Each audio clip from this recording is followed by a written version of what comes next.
Assalamualaikum warahmatullahi wabarakatuh. Pemirsa dan pendengar yang dirahmati oleh Allah, Alhamdulillah, bila mana dalam tema kajian minggu lalu kita telah membahas cara penanganan dari ujub dan terpedaya. Namun kali ini kita kembali bersama dengan ibunda kita, Ibunda Dr. Anda Haja Rukmini Ahmad dari pimpinan wilayah Aisyah Jawa Timur. Kita akan langsung bertanya pada beliau apa yang akan kita bahas dan kita sampaikan pada topik kajian kali ini. Assalamualaikum Ibu. Waalaikumsalam warahmatullahi wabarakatuh. Sehat Ibu? Alhamdulillah. Alhamdulillah, suasana dan view-nya agak lumayan berbeda Ibu. Refreshing. Baik Ibu, kalau dalam tema kajian minggu lalu Ibu telah membahas tentang ujub dan terpedaya, juga bagaimana cara penanganannya. Kalau untuk tema yang kali ini Ibu, ada sebuah penyakit di akhir zaman, kata Rasulullah, yaitu penyakit wahan. Jadi bagaimana cara mengobati, karena belum ada rumah sakit yang dibangun khusus untuk penyakit yang sangat membahayakan itu. Sangat luar biasa Ibu kalau temanya ini, karena gini, kebetulan sedikit pernah kami dulu mempelajarinya, cuman kami ingin lebih jelas Ibu, sejauh atau seganas apa penyakit wahan ini dan apa itu wahan. Bukan Wuhan ya? Bukan Wuhan ya Bu ya. Kalau Wuhan tempat keluarnya corona awal. Baik Ibu, secara jelasnya kami persilakan, monggo. Iya, terima kasih. Rasulullah Sallallahu Alaihi Wasallam pernah bersabda kepada para sahabat bahwa umat Nabi Muhammad itu nanti akan berhadapan dengan sebuah virus yang begitu cepat penyebarannya, yaitu tentang penyakit akhir zaman yang disebut dengan wahan. Kemudian sahabat bertanya, wa amal wahanu, apa itu penyakit wahan ya Rasul?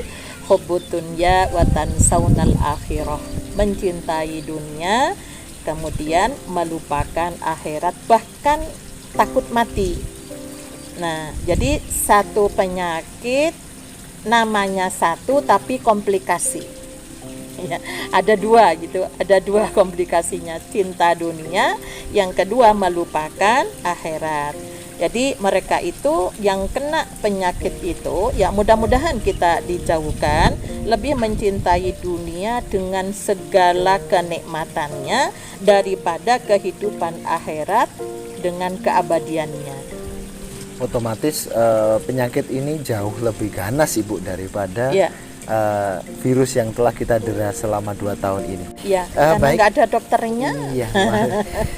Ibu, kalau kita sedikit mencuplik dari wahan ini, otomatis dari personal ya Bu ya, dari orangnya ini ada penutupan diri atau mungkin skate antara Allah dan dirinya. Iya.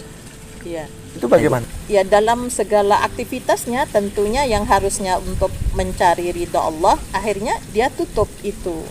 Ya, berkaitan dengan ini ya. Jadi bagaimana agar supaya dunia akhirat itu selalu seimbang, ya nyambung. Ya, salah satu contoh ya.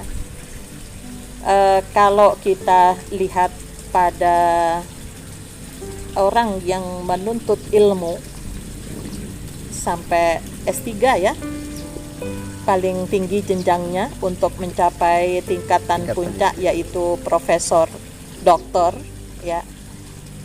Ini mereka bertujuan hanya untuk mendapatkan pekerjaan. Jadi bukan untuk mendalami ilmu yang dikaji. Karena apa? Ketika memilih jurusan itu nampaknya itu banyak memilih mana yang mudah untuk mencari kerja, sehingga inilah yang dimaksud orientasinya hanya dunia, padahal harusnya orang yang menuntut ilmu itu untuk mendapatkan ilmu. Kalau ilmunya sudah banyak, otomatis ya mereka akan berkreasi untuk mendapatkan pekerjaan, akan punya kreativitas. Bahkan bisa akan sibuk dengan mempersiapkan dengan ilmunya itu untuk menjadi disebut di Ali Imran itu ulul albab, yang selalu berpikir untuk dengan ilmunya itu untuk kepentingan orang banyak. Kemudian ada lagi orang mendapatkan amanah jabatan itu hanya untuk meningkatkan pendapatan secara materi. Padahal jabatan itu adalah sebuah amanah untuk mensejahterakan. Maka dari itu pemimpin itu adalah pelayan, bukan minta dilayani ya. Namun karena hanya orientasinya ke situ sehingga bukan mensejahterakan, malah menjadi membuat bingung gitu ya. Ini hal-hal yang perlu dihindari karena itu termasuk bagian daripada contoh tentang penyakit wahan itu ya, bahwa ilmu itu sangat penting, amanah jabatan itu penting dipegang oleh orang-orang bertakwa sehingga di situ kemanfaatannya akan lebih besar ya.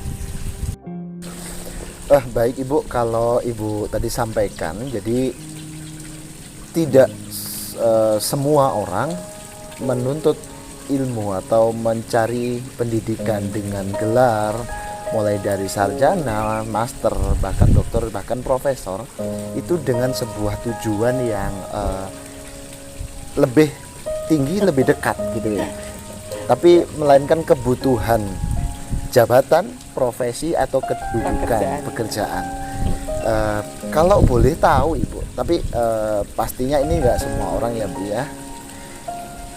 Kategori dari cinta dunia ini apa saja Ibu? Kalau ada klasternya nggak? Kalau tadi virus itu kan pasti ada klasternya. Ada klasternya ya. Allah berfirman pada Quran surat Ali Imran ayat 14, linnasi hubbus syahawati minan nisa wal banin wal qanatiril muqantarati, bahwa dijadikan manusia itu ya cinta syahwatnya itu pertama perempuan ya, cinta dunia ya. Jadi syahwat kepada perempuan ya, banyak orang yang tidak puas satu ya, jadi hanya menuruti itu, nanti 2, 3 sampai 4 gitu ya, bahkan masih ada selingan lagi ya, ada istilahnya ada uwilnya ya di samping istrinya. Kemudian keturunan ini bisa anak buah, bisa berbangga-bangga dengan itu. Kemudian harta yang bertumpuk-tumpuk yang terdiri dari minaz zahabi wal fiddati, itu emas ya. Jadi kalau sudah punya simpanan emas itu sudah menjadi kebanggaan, dan juga perak gitu ya, karena itu yang punya nilai. Wal khailil musawwamati wal an'ami wal hars. Al khail itu kuda pilihan, kalau sekarang mobil ya, karena dulu kendaraan itu adalah kuda gitu ya, unta gitu. Ini yang sekarang itu adalah mobil yang menjadi. Kemudian apalagi ya kaitannya dengan binatang ternak ya. Jadi kalau sudah punya peternakan sekian berapa hektar untuk kandangnya, itu adalah suatu kebanggaan. Dan juga sawah ladang, jadi sibuk dengan mengkapling sawah-sawah tapi hanya untuk menumpuk kekayaan. Nah, dzalika mata'ul hayatid dunya, itu hanya kesenangan dunia. Wallahu indahu husnul ma'ab, dan di sisi Allah itu ya sebaik-baik ya, sebaik-baik tempat kembali itu ya harusnya. Jadi bukan tidak boleh istilahnya cinta kepada dunia, tapi dunianya itu untuk apa? Apalagi kalau sudah meninggal dunia, nyatanya orang tidak bawa harta. Namun karena tidak bisa bawa harta, maka bagaimana harta itu ya dititipkan supaya menjadi bekal kita nanti di akhirat.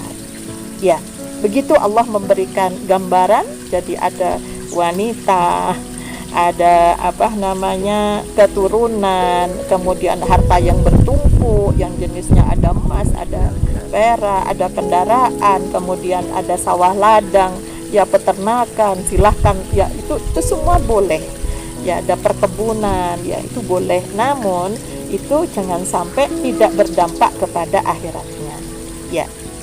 Baik Ibu, luar biasa, berarti Ibu penyakit ini jauh lebih ganas dan tingkat penyebarannya menurut hemat saya ini lebih ganas dan lebih kejam, lebih cepat Ibu. Iya.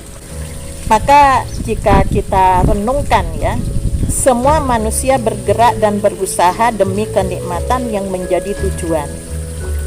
Garis besarnya ada 2 titik akhir yang diharapkan. Jadi ada 2 dari setiap manusia itu, tergantung bagaimana kita itu memanage gitu ya. Yang pertama adalah ada yang menginginkan dunia sebagai terminal akhir perjalanan. Kalau sudah meninggal ya sudah gitu ya. Kedua, ada yang menatap jauh ke depan, mereka mendambakan akhirat sebagai akhir perjalanan. Ya, dan masing-masing titik itu ada penggemarnya, ada pengikutnya. 2 hal ini juga ada fan-nya, Ada fan-nya. Jadi mana yang suka dunia, mana yang suka akhirat itu terklasterkan. Ada semua, ada fan-nya, ya benar. Sehingga Ali bin Abi Thalib mengistilahkan dengan abnaul akhirah dan abnaud dunya. Ya, sebagaimana apa yang dikatakan oleh beliau, walikulli wahidatin minhuma banuna fakunu min abnail akhirah wala takunu min abnaid dunya fa innal yauma amalun wala hisab wa ghadan hisabun wala amala. Masing-masing dari 2 hal itu, yakni dunia dan akhirat, memiliki generasi penggemar. Maka jadilah generasi akhirat dan janganlah menjadi generasi dunia. Karena sesungguhnya hari ini di dunia adalah tempat berjuang dan belum ada perhitungan, hisab, sedangkan besok di akhirat adalah hari perhitungan dan tidak ada lagi amal. Itu dalam hadis yang diriwayatkan oleh Bukhari. Nah, kemudian Ali bin Abi Thalib mengatakan seperti itu. Ya. Sangat luas cakupannya Ibu ya. Mudah-mudahan kita semua ini tidak hanya sibuk untuk menata dan memperjuangkan dunia. Mudah-mudahan kita termasuk orang-orang yang masih mendambakan perjuangan untuk menuju akhirat. Mungkin ada pesan atau hal yang akan disampaikan Ibu sebagai penekanan pada kajian kali ini? Ya, terima kasih bahwa wahan itu adalah penyakit ganas dan menyebarnya begitu cepat. Yang cerdas tentunya akan menjatuhkan pilihannya kepada akhirat sebagai negeri tujuan yang didambakan oleh Allah. Sebagaimana pada Quran surat Al-A'la, wal akhiratu khairu wa abqa, bahwa akhirat itu ya lebih baik dan lebih kekal. Segala penderitaan hidup di dunia dihadapi dengan sabar karena terlalu ringan dan singkat bila dibanding dengan siksa di akhirat. Pada Quran surat Toha ayat 127, wala adzabul akhirati asyaddu wa abqa. Jadi siksa di akhirat itu lebih berat dan lebih kekal lagi. Nah, ini cara kita untuk bagaimana mengobati penyakit itu, ya maka kita luruskan segala. Jadi kalau menuntut ilmu, niatkan untuk mendapatkan ilmu pengetahuan sehingga menjadi generasi ulul albab yang selalu berpikir bahwa di dunia itu tidak ada satupun yang sia-sia untuk urusan kemanusiaan secara universal. Jadi Allah menciptakan itu semua tentunya ada maksudnya. Yang kedua, kalau dikasih amanah jabatan itu bukan menjadi kebanggaan, namun disitulah harus betul-betul bagaimana Allah memberikan kesempatan karena sudah berdoa, Rabbana hab lana min azwajina wa dzurriyyatina qurrata a'yun waj'alna lil muttaqina imama.